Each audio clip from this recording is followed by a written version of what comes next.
there at the White House. And I think it's safe to say that the general election looks a lot different today than it did yesterday after the first presidential debate, after President Biden's performance on the debate stage, and all of the reaction since, including and especially from some of these Democratic operatives, Democratic lawmakers, members of the Biden administration, members of the Obama administration, Obama himself weighing in on President Biden's debate performance as well here. So let's get up to speed. We want to thank you if you were with us around this time as we were in some of our pre-debate analysis and coverage. You watched the CNN presidential debate here, simulcast on LiveNOW from Fox last night as well. You were probably with us for some of the post-debate coverage.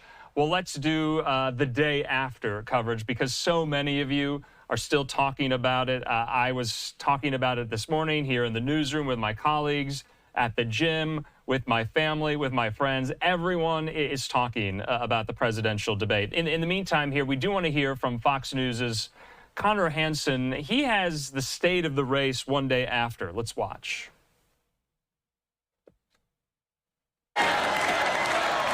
President Biden back on the campaign trail, holding a rally in North Carolina just hours after what some Democrats say was a disastrous debate performance. This time, the president was far more energized, making his case to voters and taking a jab at former President Trump. I don't walk as easy as I used to. I don't speak as smoothly as I used to. I don't debate as well as I used to. But I know what I do know. I know how to tell the truth. The president began Thursday night's debate with a raspy voice, coughing, and sometimes losing his train of thought, alarming his supporters. I told you it was a bad night, but it's not the end of the campaign. Some are publicly floating the idea of replacing Biden on the ticket, but the campaign says President Biden has no plans to drop out and that he's still committed to a second debate in September. I've watched him deal with world leaders, talking about all the crises that we've been dealing with and working, going back and forth with them. I know because I've seen him do it. Former President Trump also held a post-debate rally. As you saw on television last night, we had a big victory against a man that really is looking to destroy our country. Trump is expected to make his vice president selection soon, saying that person would be at Thursday's debate. What I've told President Trump is that he should have someone who's not a distraction or a subtraction, should be additive.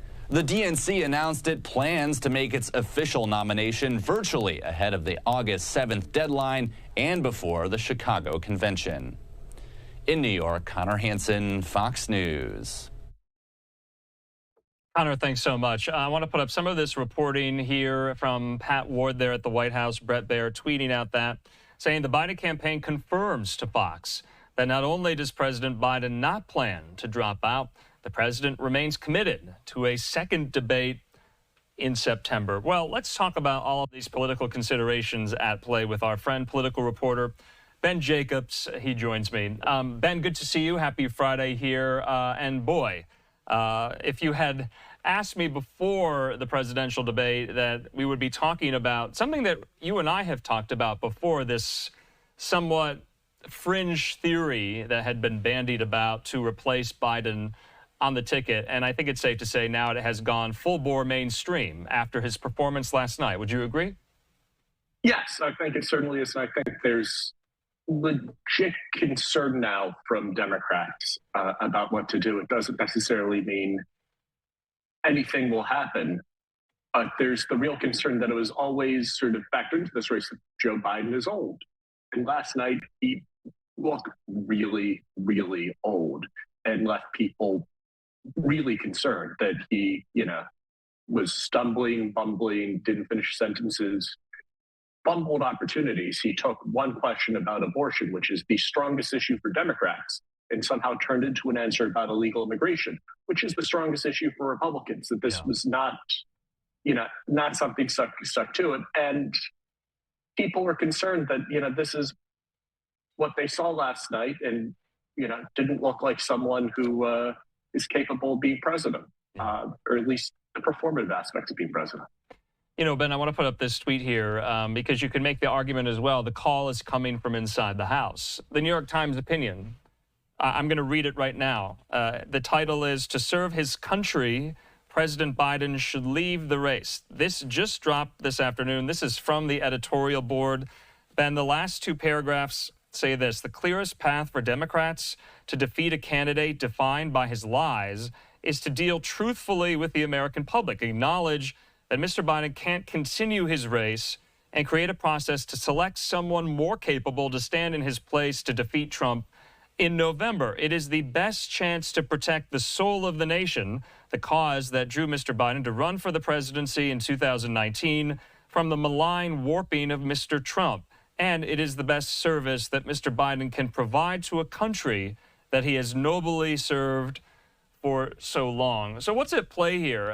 Do the members of the New York Times editorial page, the board members there, think that Biden is going to entertain this, that Biden is going to do this out of the good for the country, ambition, power, all that aside here? What's going on?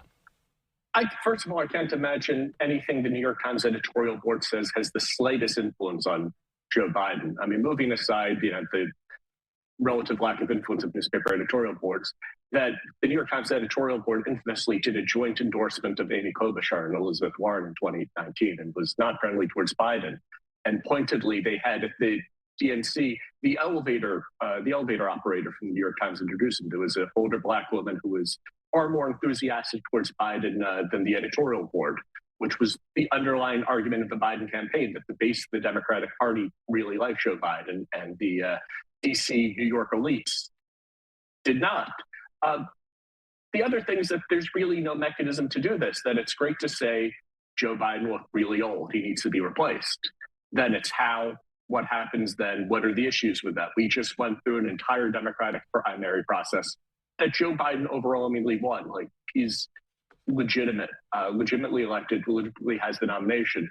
It's how you replace him, what the process is, and who gets it. And then you're going through this to a point where this is not someone who's been picked by voters. This is going back to whether it's by delegates, by party bosses, a system that hasn't been used for nominees, even though it's technically still there for 50, 60, 70 years. Yeah. This really brings in a whole lot of issues. What happens, who becomes the nominee, how this gets elected, and the overwhelming presence of Kamala Harris, who is next in line, but who a lot of Democratic Party elders have real concerns about her electoral viability as well. And that if you're trading Biden for Harris, is that a worthwhile trade, that we're not getting to some open process in which some Democratic savior who will rise to the process who everyone will be happy with. This is not a process that will end up making people happy. That This will be, through the DNC, throwing things open to a convention which already had the possibility of some real division over issues like Israel's war against Hamas. Right. That there's no good way to do this. And, it's good to think if you magically, snap your hands together 3 times and Gretchen Whitmer emerges as the Democratic nominee. This seems great.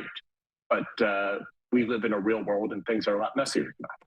Yeah, that's the thing about this whole conversation, Ben. We're talking about some undefined, unidentified Democratic character. Yes, names have been thrown out there, but once you start talking about replacing Biden at the top of the ticket, that's the next part of that question, and it has not been answered. It probably will never be answered as well. Democrats, to your point, they're planning to hold a virtual roll call to nominate their candidate by August 7th. The reason is to comply with an Ohio ballot access deadline following legislation signed by the Ohio governor, Mike DeWine, that moves the deadline to September 1st.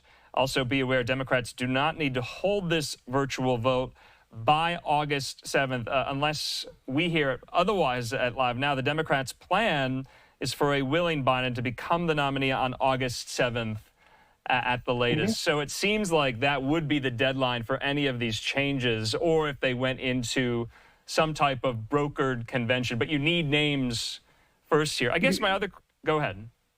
No, you need names, and as someone who knows a lot about the process, how you're changing it because he's becoming the nominee before the convention, that changed the process entirely. That there's a lot of moving parts here because they're writing the rules for this as this goes along in order to do the virtual roll call, which was originally intended to make things smoother with Ohio, and now is there to further avoid any disruptions or protests on the convention floor in Chicago. So that there's a lot of elasticity here with how they do this or how they can do this, but that doesn't mean it won't be very, very messy.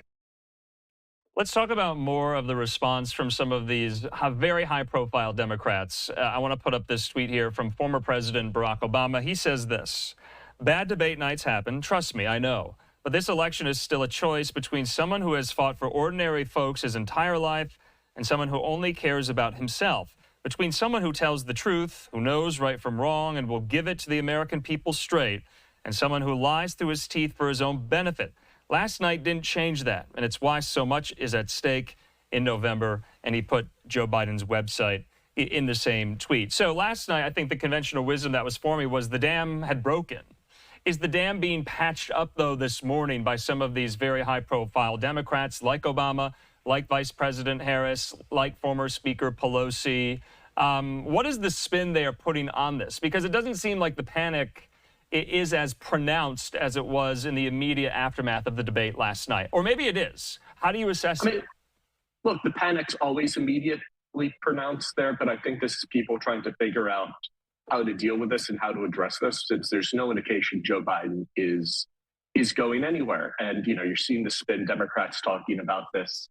Like, Barack Obama infamously had an indifferent debate performance in the first debate of 2012 against Mitt Romney, where he seemed disengaged and checked out. I mean, for this, the one historic analogy is where Ronald Reagan had a rough debate where he seemed old and sort of a little bit out of it in 1984. The difference is that this debate is not only happening 3 months before the next debate, it's happening before the convention. That it means there's still time for people to move and change. And, there's still time to nominally sub someone out. That if the debate happens in September, ballots already printed then. And also because of such a long time before the next time these two meet, that on the old schedule, when you had 3 debates in the fall, there'd be a debate, there'd be a week or two, there'd be another debate, that there's the ability to move the news cycle along. That, what ironic is for the Obama debate, what helped change the narrative was the vice presidential debate where Joe Biden had a strong performance against Paul Ryan a week later. But at this point, there is nothing like that. That this is going to be the last time we see Joe Biden likely in this sort of unscripted type setting until the next debate, which is in the fall. That, he gave scripted speeches today in front of the crowd. We have the convention, we have Oval Office appearances. But there's not anything where he can easily reset the narrative until September. A lot of people are talking about how maybe his campaign advisors served him poorly, that he spent 8 days preparing for this at Camp David. He came out with a frog in his throat. His advisors had told Fox that he had a cold here. A lot of reporters had said, well, why not let everyone know that, before you start the debate here? So clearly there were some missteps on his side from his very trusted advisors here. Do you think anyone is going to, pay the price for this debate performance within the campaign structure? Are we going to see firings? I don't think so. That, Biden's inner circle has long been very tight. Yeah. And it's hard to blame anybody for Joe Biden's performance last night. That, when the candidates are over-prepared or overly stiff, or, we've seen that side of things. They're overly reliant on their talking points. Last night, he had issues, completing the sentences in which he was saying the talking points, that it's hard to really point the finger at sort of some sort of over-preparation, over-scriptedness. It's a hard performance to blame on anybody but the person on stage. Yeah, it does seem, though, like there are 2 camps forming among Democrats. The should he stay or should he go camps. But in that should he go camp, you're not hearing from any of these very high-profile lawmakers, Bill Clinton, Obama, Harris, Schumer. We haven't heard any calls like that just yet, just in some of the, like we reported, the New York Times editorial page, some of these, lower-rung backbenchers in the Democratic Party as well. But it seems like most of them acknowledge it wasn't a good performance, at least, it seems like where the opinion diverges is whether or not he should stay as the nominee. Do I have that right? Yeah, I don't think anyone thinks last night was good, and it's hard to sort of say that with a straight face that Joe Biden did well. That the argument he makes is, people have bad days, people have bad debates. There's, the election is until November. There's all sorts of things that happen.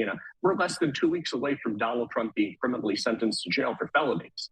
That also, the level to which we have all sorts of things that could intervene between now and then. There's also a debate that happened in June with significantly lower viewership as a result than a normal presidential debate. Well, we'll see. But there's also the example to point out that last year, Dean Phillips, a backbench Democrat, decided to run for president, arguing that Biden was too old and that there needed to be somebody there. He did poorly in New Hampshire, dropped out right away, became a pariah within the caucus, and is now his political career is over. Right. That he should step forward there, and I think there's concern there that no one wants to be the first. That there's real concerns that people have privately, but there's no upside to sharing them, particularly if because it doesn't matter what they say or what they do. That if dozens of Democrats say Joe Biden should drop out, if Joe Biden doesn't drop out, that doesn't help Joe Biden. That doesn't help Democrats. That no matter what they privately feel or what their concerns are, that this is a decision solely up to Joe Biden as a matter of law. And that unless he decides he's not the Democratic nominee, he's staying. And it's hard to think that, tweets from backbench members of Congress will A, help Joe Biden move in that direction, or B, do anything to, prevent Donald Trump from being elected, because that's the key concern with this is that from Democrats is that they're concerned about Trump winning again and what they see as the deeply grave consequences to American democracy if this does. And that's sort of the dilemma that they're in, that if they think Biden will lose to Trump and Biden's not going to drop out, then calling on Biden, Biden to drop out only makes it more likely that Biden loses to Trump, so that it's sort of it's a lose-lose situation right now. Yeah, I put the shot there up on Capitol Hill because sources to Chad Pergram, Democratic sources, senior ones at that, say this: those closest to the president have not served him well. This is not sustainable. Let's see where we are in a week. We have to get through the bedwetting. They said some people will always stand behind him.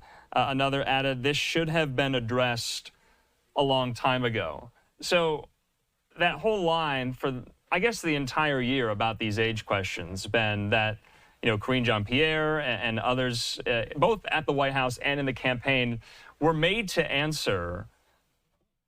Was that gaslighting all along? Did the American people finally believe their own eyes when they were seeing Biden's performance there? Because we had heard from the likes of Karine Jean-Pierre, Julie Chavez-Rodriguez, and others, he's great behind the scenes, behind closed doors, meeting with world leaders. He's sharp. And then it was the complete opposite last night. So I know that was a very, very hard question and a needle to thread there on that age question. But did it serve them well to have that line up until last night be blown up, essentially, on the stage? I mean, it certainly didn't serve them well after last night. That if, I can't speak to full capacity of Joe Biden, that if this is an extended cover-up of Joe Biden's age issues, it's one thing. If Joe Biden just had a really bad night, it's another. It's probably someplace in the middle. But the key issue goes back to 2022. Democrats did so well in the midterms that, there'd always been the question about whether Biden would be a one-term president, whether he'd seek to pass the torch on. And with the, really strong performance of Democrats in the midterms surpassing expectations. Remember when we had the expectations in October of the red wave, sure, that changed the calculus here and changed everything. And look, there's a question of what would have happened with the Democratic primary if we'd had a messy, open Democratic primary with a number of candidates certainly taking place in the background of all sorts of divisive things, with the division on the far left over the, Israel's war against Hamas. Who knows whether that would have better served, that this is all people-made decision, that it's hard to tell whether this was all, you can replay this 1,000 times, but at this point, it's clear that this is landed Democrats in a bad place where they have no good options right now. Yeah. Lastly, Ben, before we let you go, I just want to talk about the viewership of the debate. CNN put out these numbers. 48 million watched last night's debate across TV. Alex Weprin says, but here's a number that stuck out to him. Fewer than 4 million of those viewers were ages 18 to 34. He says it was an old audience. I also saw some numbers of viewership of previous debates. Even the 2020 debate between Biden and Trump surpassed that number of 48 million by quite a lot. So what do you make of that number? Were Americans even tuned in last night? Certainly less so than they were. I mean, look, that normally people get tuned into an election in the fall. You know, that's the old line of, from the 1950s when there's shorter baseball season, that Americans don't pay attention to the election until after the World Series. And certainly until after Labor Day, that this was something that happened months before at a time on a hot summer night when people were checked out. But it's still, even if people aren't watching, that, people are reading stories that this is still not just being covered on the news when people are watching other shows, being clipped up on social media, that this is still trickling through. That just because people aren't sitting through this and consuming it all on linear TV at the same time doesn't mean that the debate doesn't have an impact. But the fact that it is happening in June, that this is certainly not a time in which people are traditionally thinking about elections. This is, there's a long time before voting starts, that we're more than 2 months until even the first person gets their first absentee ballot, right? Let alone before we have conventions. We don't have conventions. We don't know who Trump's running mate is. That this is still really historically unusually early, and there's no reason for people view presidential elections as something that happens with cold winds and falling leaves, not when it's 95 degrees outside. All right, Ben Jacobs, as always, can't thank you enough. We'll leave it at that. Have a good weekend, Ben. Thank you. You too now.